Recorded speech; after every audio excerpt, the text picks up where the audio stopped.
आज के वीडियो में मैं आपके समक्ष लेके आई हूँ थॉमस हार्डी द्वारा लिखित एक बेहतरीन नॉवेल का explanation, Tess of the D अबरविल्स।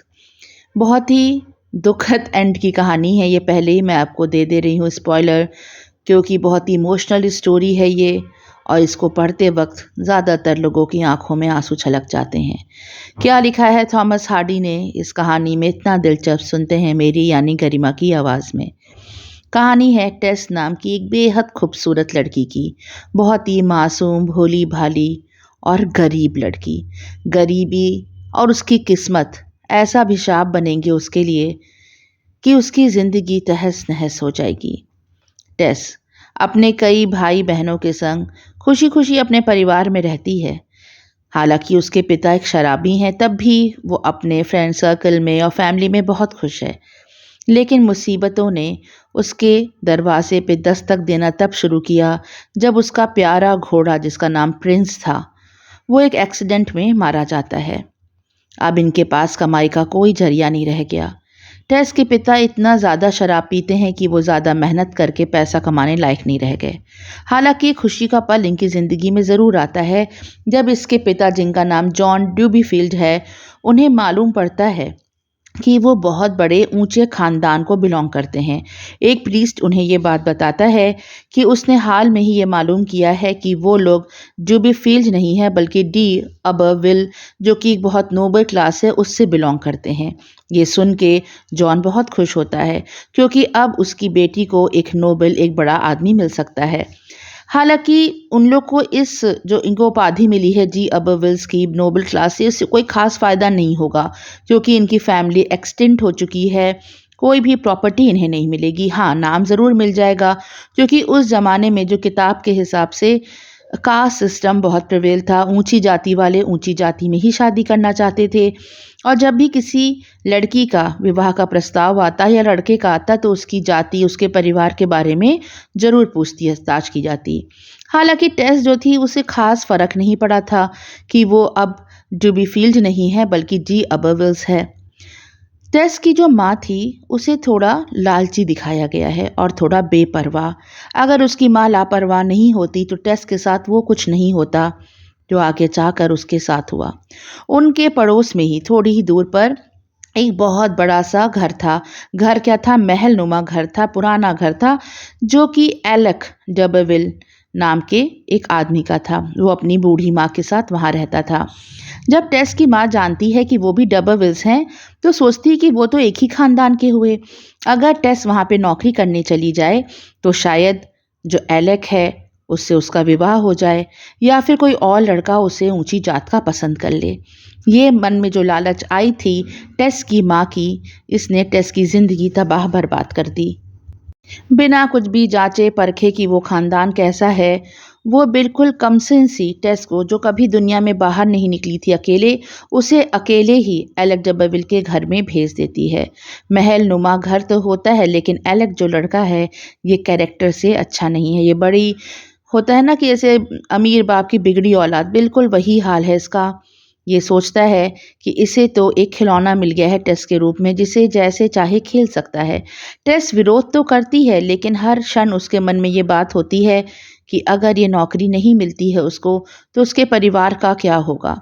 छोटी सी उम्र में इतनी बड़ी जिम्मेदारी उसके जो कंधे पे आ गई थी और टेस की माँ उसे छोड़ने तक नहीं आती, अकेले भेज देती है, जिसका फ़ायदा एलेक आगे जाके उठाएगा। हमें पहले ही ये राइटर एक दे देते हैं इशारा कि सेक्सुअल असॉल्ट होने वाला है टेस का। टेस सोचती है कि चलो कोई बात नहीं, एलेक की बूढ़ी माँ तो होंगी ही घर में, एक लेडी रहेंगी तो एलेक ज़्यादा बदतमीज़ी करने की कोशिश नहीं करेगा। लेकिन उसे नहीं मालूम था कि एलेक की माँ अंधी थी। एलेक की माँ को बहुत सारे पंछी पालने का शौक़ था और टेस का यही काम था कि उनकी पंछियों की देखभाल करे। एलेक की माँ कहती हैं टेस से कि वह विसल करना सीखे और विसल करके पक्षियों के साथ संगीत गाया करे। तब अचानक वहाँ पे एलेक आ जाता है और टेस को विसल करना सिखाने लगता है और विसल करना सिखाते सिखाते वह धीमे से आके टेस को लिप्स पे किस कर लेता है। टेस विद्रोह करना चाहती है लेकिन नहीं कर पाती, क्योंकि हर क्षण उसके मन में तो यही बात थी कि अगर ये नौकरी नहीं तो उसके परिवार के पास खाना नहीं। वह दूर दूर भागती रहती थी एलेक से, लेकिन एलेक हमेशा उसका पीछा करता रहता। एलेक की माँ भी समझ गई थी कि एक खूबसूरत लड़की आई है और उसका बेटा उसको पाना चाहता है, लेकिन आश्चर्य की बात यह थी कि कोई भी इसके लिए एक सख्त कदम नहीं उठाता।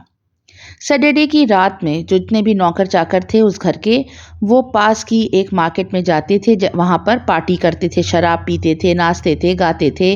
पहले तो टेस उन लोग के साथ नहीं जाती, लेकिन जब बहुत पर्सुएट करते हैं उन लोग की उसे जाना चाहिए, उसे भी लाइफ को एंजॉय करना चाहिए, तब टेस उनके संग कभी कभी चली जाया करती। उसे वहाँ जाके अच्छा लगता और दोस्तों के संग वो वापस आ जाया करती थी। लेकिन एक बार क्योंकि वहाँ मेला लगा था, बहुत भीड़ थी उस मार्केट में, तो उसे लौटने के लिए कोई भी ना साथ मिल रहा था, ना ही कोई सवारी मिल रही थी। एलेक इस बात का फ़ायदा उठाता है और टेस को लेने के लिए वहाँ आ जाता है। टेस बहुत बड़ी गलती करती है जो उस रात में वो एलेक के घोड़े पर सवार होके उसके साथ चली जाती है। वहाँ आसपास के लोग सब समझते थे कि एलेक का कैरेक्टर ठीक नहीं है, लेकिन कोई भी मिस टेस को सावधान भी नहीं करता था, ना ही टेस से ये कहता था कि तुम्हारी इज्जत को खतरा हो सकता है, तुम ये नौकरी छोड़ के चली जाओ। सब खाली पीठ पीछे बात करते थे। एलेक घने जंगल में टेस को लेके जाता है और उससे कहता है कि बहुत ठंड है, मैं कुछ गर्मी का इंतज़ाम करता हूँ। टेस जिसने ड्रिंक किया होता है वो आधी मदहोशी में होती है, उसकी आंख लग जाती है और उसकी बेहोशी की हालत में ही एलेक उसका रेप कर देता है। टेस जब ये बात जानती है उसकी आंखों से बहुत आंसू छलकते हैं, लेकिन वो कुछ भी नहीं कर पाती। हार मान के 1 हफ्ते 2 हफ्ते के बाद वो नौकरी छोड़ के अपने घर वापस चली जाती है। वो लौट के जब अपनी माँ को सारी बात बताती है तो उसकी माँ उस पर ही गुस्सा करने लगती है। वह कहती है कि क्यों उसने लापरवाही बरती, क्यों अपने आप को वो एलेक से बचा के नहीं रख पाई। टेस को समझ में नहीं आता कि उसकी माँ ने तो कुछ भी उसे ऐसी सीख नहीं दी थी कि मर्दों से खुद को कैसे बचाना चाहिए। टेस की मुश्किलें अभी यहाँ पर हल नहीं होती। वो वहाँ से अकेले वापस नहीं लौटी थी। टेस प्रेग्नेंट थी और कुछ ही महीनों में वो एक बेटे को जन्म देती है। सारा गांव उस पर थू थू करता था, उस पर हंसता था। सब उसके पीठ पीछे उसके खराब कैरेक्टर की बातें करते थे।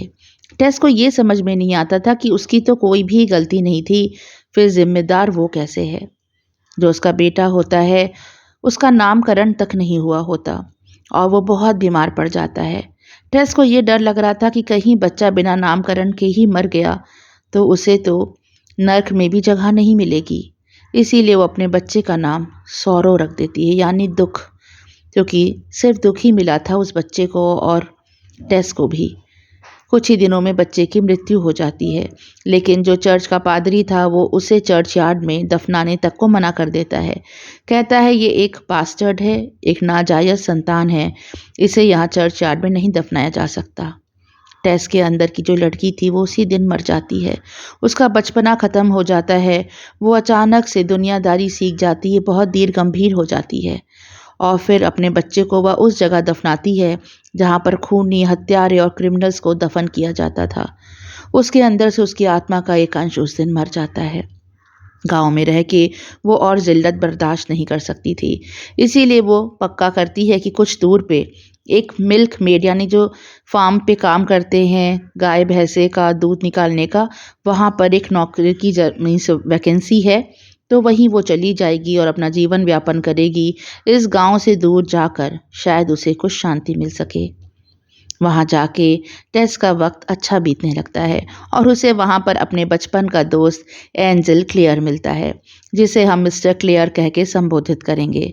क्लेयर बचपन में 1-2 बार मिल चुका था टेस से। वो टेस को बहुत पसंद करता था। टेस बेहद खूबसूरत लड़की थी। दोनों में दोस्ती बढ़ने लगती है। हालांकि क्लेयर ये नहीं जानता था कि उसके माँ बाप टेस को एक्सेप्ट करेंगे या नहीं। टेस कभी भी नहीं बताती क्लेयर को कि वह ऊंची जाति की है। वो तो यही जानता था कि ये छोटी जात की लड़की है, लेकिन तब भी वो टेस से बेपनाह मोहब्बत करने लगा था और टेस भी क्लेयर के साथ बहुत खुश रहने लगी थी। लेकिन कहीं ना कहीं टेस के मन में एक चुभन थी कि अगर क्लेयर ये बात जान जाएगा कि वो बिन ब्याही माँ बन गई थी, उसका रेप हो गया था, तब फिर वो उसके संग कैसा बर्ताव करेगा? क्या तब भी क्लेयर का बर्ताव उसके संग वैसा ही रहेगा जैसा अब है? वो कई बार हिम्मत करती है कि क्लेयर को सब कुछ सच-सच बता दे, लेकिन कुछ भी कह नहीं पाती। उधर क्लेयर टेस के लिए सीरियस होने लगता है और वो अपने माँ-बाप से भी इसके बारे में बात करता है। क्लेयर एक बहुत ही पढ़े लिखे अच्छे परिवार का लड़का था, हालांकि उसका पढ़ाई में दिल नहीं लगता था। उसके जितने भी भाई बहन थे सब फॉरेन से पढ़कर आए थे, लेकिन क्लेयर को तो खेती बाड़ी में ही मन लगता। उसके माँ बाप भी शादी के लिए तैयार हो जाते हैं और इन लोग की शादी की डेट फिक्स हो जाती है। टेस सोचती है कि बिना सच्चाई बताए अंधेरे में रख के वह क्लेयर से शादी नहीं कर सकती। क्लेयर चाहता था कि उसकी शादी के पहले वो लोग एक खूबसूरत दिन बिताए वो टेस के संग और डेट पे ले जाए उसको, खूब घूमे फिरें। टेस और क्लेयर दोनों खूब घूमते हैं, रात में होटल में रुकते हैं। टेस सोचती है क्यों ना चिट्ठी में सब कुछ लिख के क्लेयर को वो दे दे, जिससे उसकी सच्चाई उसको मालूम पड़ जाए। लेकिन किस्मत में तो कुछ और ही लिखा था। टेस सारी सच्चाई लिख के चिट्ठी में लिख रखती है और उसे दरवाजे के नीचे से सरका देती है। लेकिन जब अगले दिन वो सुबह जाती है क्लेयर के रूम में, तब देखती है कि वो चिट्ठी तो वहीं पड़ी है, कारपेट के नीचे सरक गई है, जिससे क्लेयर उसे देख ही नहीं पाया। तय समझ जाती है कि क्लेयर को कुछ भी मालूम नहीं पड़ा। उसी दिन उनकी शादी होती है, दोनों विवाह के बंधन में बंध जाते हैं। टेस के मन में अभी भी बहुत उलझन थी।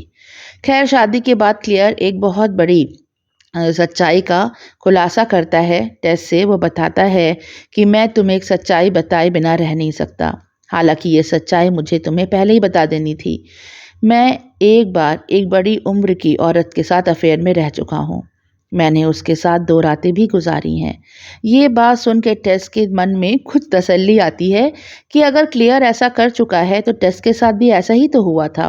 तब वह टेस जो थी वो सब कुछ बता देती है साफ साफ क्लेयर को। हालांकि टेस की माँ ने उसे कुछ भी बताने से मना किया था। उन्होंने कहा था कि अगर तुम बताओगी क्लेयर को तो तुम्हें कभी भी माफ़ नहीं करेगा। और ऐसा ही होता है। क्लेयर जब सुनता है सारी बातें टेस के मुंह से तो वह भड़क जाता है। वो कहता है तुम झूठ बोल रही हो ना, तुम मजाक कर रही हो, तुम मुझसे बदला ले रही हो कि मैंने तुम्हें ऐसी बात बताई। टेस कहती नहीं, ये बिल्कुल सच है। बार बार कहने पे भी क्लेयर को विश्वास नहीं होता कि भोली भाली सुंदर सी टेस थी जिससे वह बेपनाह मोहब्बत करता था, उस मन में इतना गहरा राज छुपा हुआ था। क्लेयर उठता है और घर से बाहर चला जाता है। टेस उसके पीछे पीछे जाती है, लेकिन क्लेयर का मन नहीं पिघलता। टेस कहती है क्लेयर से कि वो उसकी नौकरानी बन के रह लेगी, जो वो कहेगा वो करेगी, लेकिन वह उसे छोड़ के ना जाए, उसे माफ़ कर दे। वह कहती है क्लेयर से कि उसमें जानता है क्लेयर भी कि इसमें टेस की कोई गलती नहीं थी। बेहोशी की हालत में उस एलक नामक दरिंदे ने उसके संग ऐसा किया था। लेकिन तब भी क्लेयर जैसे समझना ही नहीं चाहता था। उसके मन में सिर्फ एक बात थी कि टेस अब वो टेस नहीं रही जिससे वो प्यार करता था। और इन्हीं सब दुविधाओं के बीच में क्लेयर टेस को छोड़ के ब्राज़ील चला जाता है नौकरी करने। ब्राज़ील में नौकरी करना आसान नहीं था।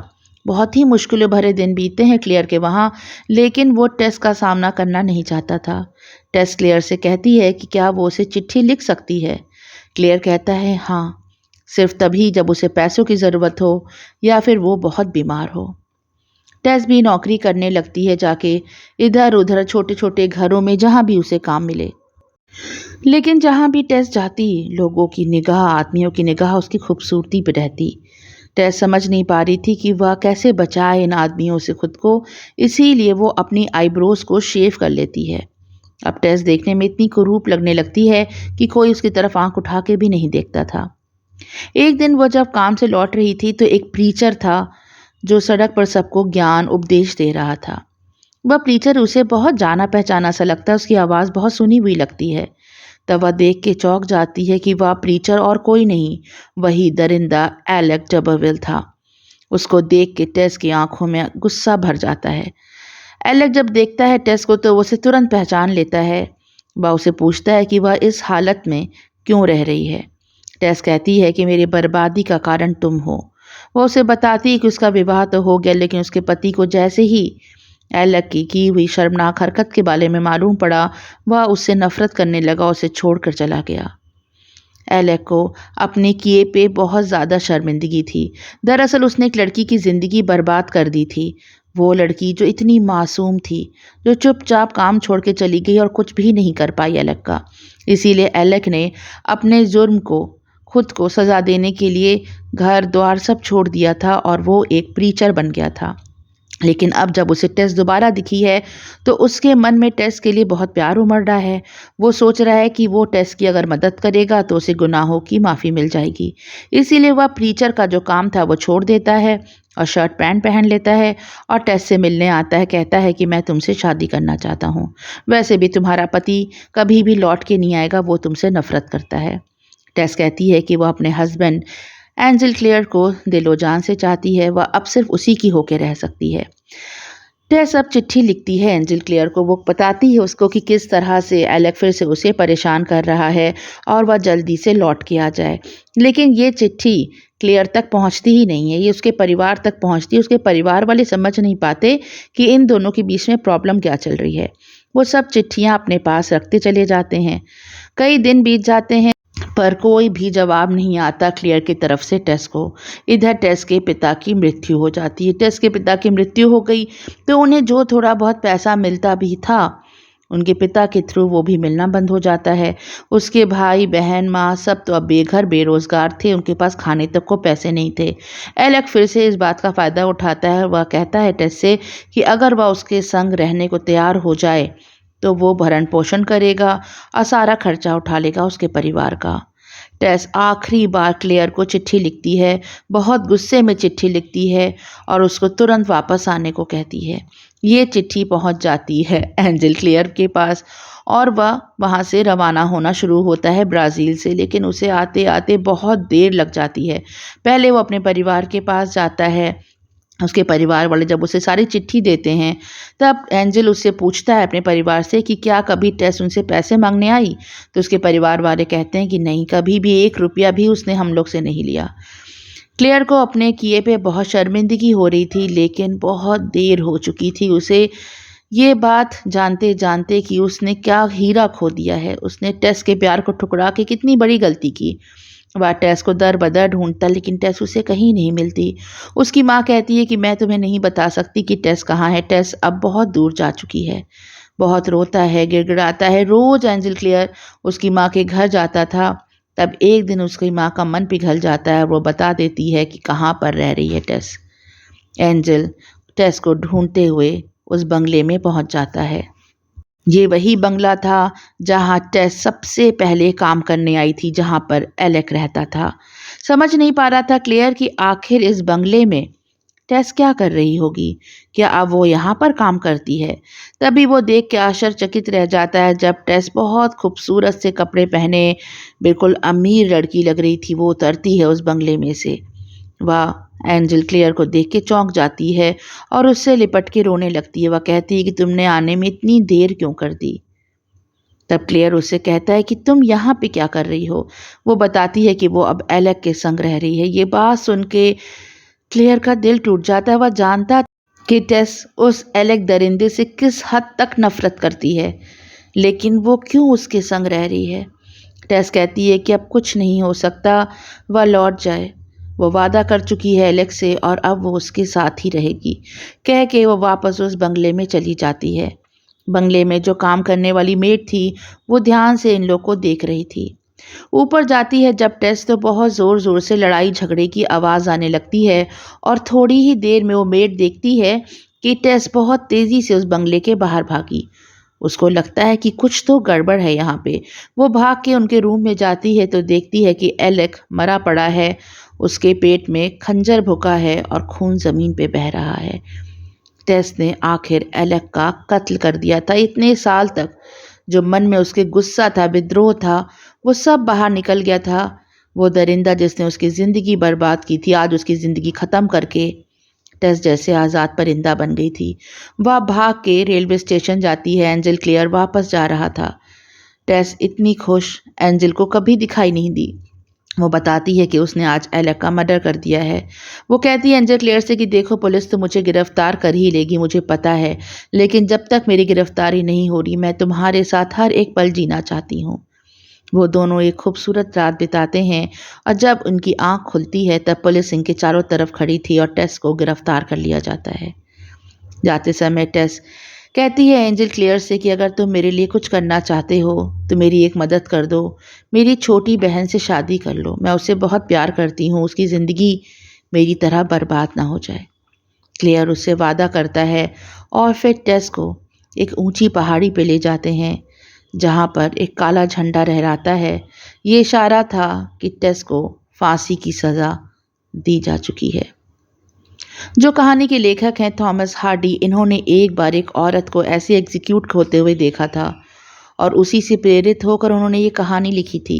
हालांकि जब ये नॉवेल लिखी गई थी तब कोई भी पब्लिशर इसे पब्लिश करने को तैयार नहीं था क्योंकि काफ़ी कंट्रोवर्शियल स्टोरी थी ये। तब थॉमस हार्डी ने बहुत काट छाट की, बहुत से सीन्स हटाए इस नॉवेल में से और तब जाके ये नॉवेल पब्लिश हुई थी।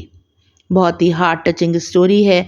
आपको कैसी लगी सुनने में कमेंट सेक्शन में ज़रूर बताएं। अच्छी लगी हो तो इस लाइक दे के जाएं और जुड़े रहें मेरे चैनल से, सुनते रहें बेहतरीन कहानियाँ।